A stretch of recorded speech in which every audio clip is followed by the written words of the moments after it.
सादर नमस्कार साथियों, स्वागत है YouTube channel doctor SP Tiwari में। साथियों, योग दिवस के उपलक्ष्य में आज आपको मैं बहुत ही महत्वपूर्ण जानकारी देने जा रहा हूं। मैं ये बताऊंगा कि आखिर आप योगासनों को क्यों करें।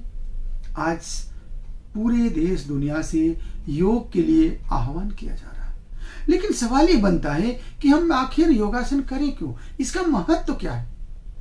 हमें जानना है कि आखिर योगासन हमारे शरीर और मन के लिए कितना महत्वपूर्ण है। मैं 21 बिंदुओं के द्वारा आपको बताऊंगा कि योगासन का क्या महत्व है। तो आइए मैं आपको महत्वपूर्ण जानकारी देता हूं। साथियों, योग का जो पहला योगासन के जो महत्व की जो पहली लाइन है वो ये कहती है कि अन्य पद्धतियों के अलावा अन्य पद्धतियों में होता क्या है कि आपको आंतरिक अंगों को उतनी ज्यादा जो है ऊर्जा नहीं मिल पाती, आंतरिक अंगों को व्यायाम नहीं मिल पाता।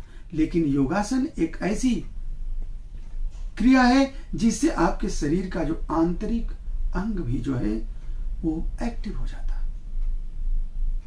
दूसरा है, योगासन के लिए बहुत ही कम जगह और कम समय की आवश्यकता पड़ती है, अतः इसे आप कहीं भी कभी भी कर सकते हैं।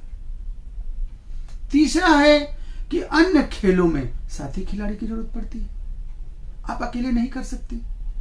लेकिन योगासन है कि आप अकेले स्वतः इस क्रिया को कर सकते हैं। चौथा है, व्यायाम की अन्य पद्धतियों की अपेक्षा योगासन का प्रभाव मन और इंद्रियों पर अधिक पड़ता है। इस कारण मन और इंद्रियों को बस में रखने की व्यक्ति की आंतरिक शक्ति के विकास की ये बहुत ही महत्वपूर्ण आधार है।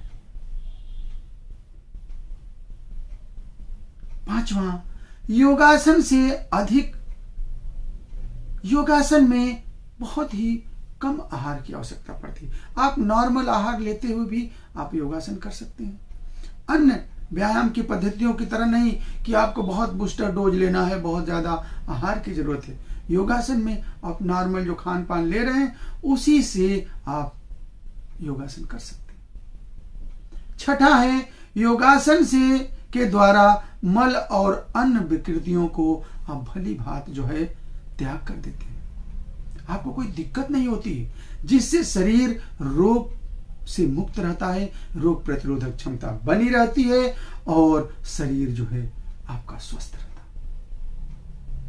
सातवां है, योगासन से शरीर लचीला रहता है, फ्लेक्सिबल रहता है और इससे शरीर में स्फूर्ति बनी रहती है, काम करने की शक्ति बढ़ती है तथा युवावस्था अधिक समय तक आपकी बनी रहती है।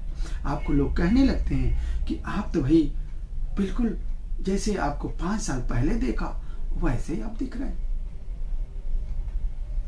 आठवां है साथियों, भिन्न भिन्न योगासनों के द्वारा शरीर की भिन्न भिन्न कोशिकाओं का में आप रक्त का शोधन कर सकते हैं, स्फूर्ति ला सकते हैं। अतः जो है योगासन द्वारा अपने नाड़ी शोधन, रक्त शोधन को भी आप सशक्त रख सकते हैं। योगासन और प्राणायाम से फेफड़े में संकुचन और रिलैक्सेशन, यानी कि आपको संकुचन और प्रसरण की शक्ति बढ़ती है। फलस्वरूप आपका रक्त अधिक मात्रा में शुद्ध होता है। और समझिए जरा कि जब आपका रक्त शुद्ध होगा तो आपके शरीर में ऐसे ही जो है स्फूर्ति बनी रहेगी। इसीलिए आप देखे होंगे कि जो योग करते हैं, जो नियमित योग करते हैं, उनको उनकी शरीर जो है कुछ अलग ही दिखती है, बिल्कुल चमकती रहती है। योगासन करते समय बहुत ही कम शक्ति क्षीण होती है, फलतः थकान कम लगता है। इसलिए योगासन को अहिंसक क्रिया भी कहा जाता है। इसमें आपको बहुत ज्यादा हेक्टिक होना नहीं पड़ता है, आपको आराम से इस क्रिया को कर सकते हैं, इसीलिए इसे अहिंसक क्रिया भी कहा जाता है। 12वां है साथियों, योगासन व्यक्ति को चरित्रवान बनाता है। देखिए कितनी बड़ी चीज है। जिस व्यक्ति का चारित्रिक विकास हो जाएगा, जिसका चरित्र ही सही रहेगा, सोचिए उसके जीवन में कितनी बड़ी चीज होगी। तो योगासन से हमारा चारित्रिक विकास भी होता। 13वां साथियों, योगासन से मन शांति का अनुभव करता है, इस कारण मानसिक शक्ति बढ़ती है और बुद्धि का विकास होता है। कितना महत्वपूर्ण है योगासन। 14वां है, योगासन से शरीर की भिन्न भिन्न ग्रंथियों को जागृत किया जा सकता है, जिससे उसमें अपेक्षित मात्रा में रक्त उत्पन्न होता है। यही रक्त और रस मिलकर शरीर को संतुलित करते हैं और विकसित करते हैं। 15वां है साथियों, योगासन और प्राणायाम से कब्ज, गैस, मधुमेह, रक्तचाप, ब्लड प्रेशर, हर्निया, सिर दर्द इत्यादि अनेकों बीमारियां बिल्कुल दूर हो जाती है। कभी कभी आप देखे होंगे कि आपको ब्लड प्रेशर था, शुगर था, थायराइड थी, लेकिन आपने नियमित योग शुरू किया और धीरे धीरे जब आप जांच कराते हैं तो लगता है कि नॉर्मल आ रहा है। तो योगासन से हमारे शरीर की जो बीमारियां भी धीरे धीरे सही हो जाती हैं। ऐसे तो आप नियमित करेंगे तो आएंगे ही नहीं, लेकिन अगर लगी हैं तो भी आपके सही चेतना से, जागृत होने से, योग के प्रति समर्पित होने से वो धीरे धीरे चली जाती है। 16वां है साथियों, योगासन द्वारा शारीरिक और मानसिक विकास के साथ साथ बौद्धिक और आध्यात्मिक विकास भी होता है। अतः योगासन करने से आपके व्यक्तित्व का संपूर्ण विकास होगा। 17वां है साथियों, बड़ी उम्र के स्त्री पुरुष भी योगासन कर सकते हैं। यह पूर्णतः भारतीय व्यायाम पद्धति है। हमारे ऋषि मुनियों ने हजारों वर्षों तक यह पद्धति अपनाई थी। फलस्वरूप वे लंबे समय तक स्वस्थ एवं दीर्घायु रहे। इसलिए आप योग क्रियाओं के द्वारा अपनी उम्र को भी बढ़ा सकते हैं।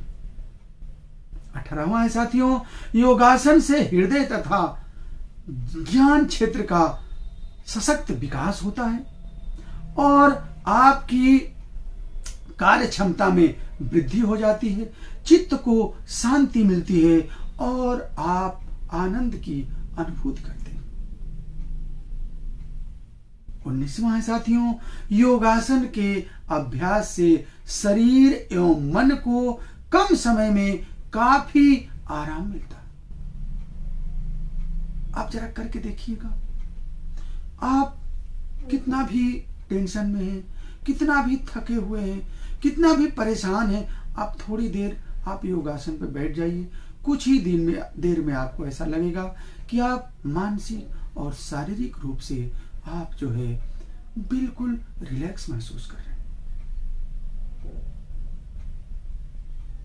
20वां साथियों है, नियमित रूप से योगासन करने वाले व्यक्ति के शरीर में किसी भी प्रकार की अशुद्धि ही नहीं रह जाती है, इसलिए उसका मन सदा प्रसन्नचित रहता है एवं शांत भी रहता है।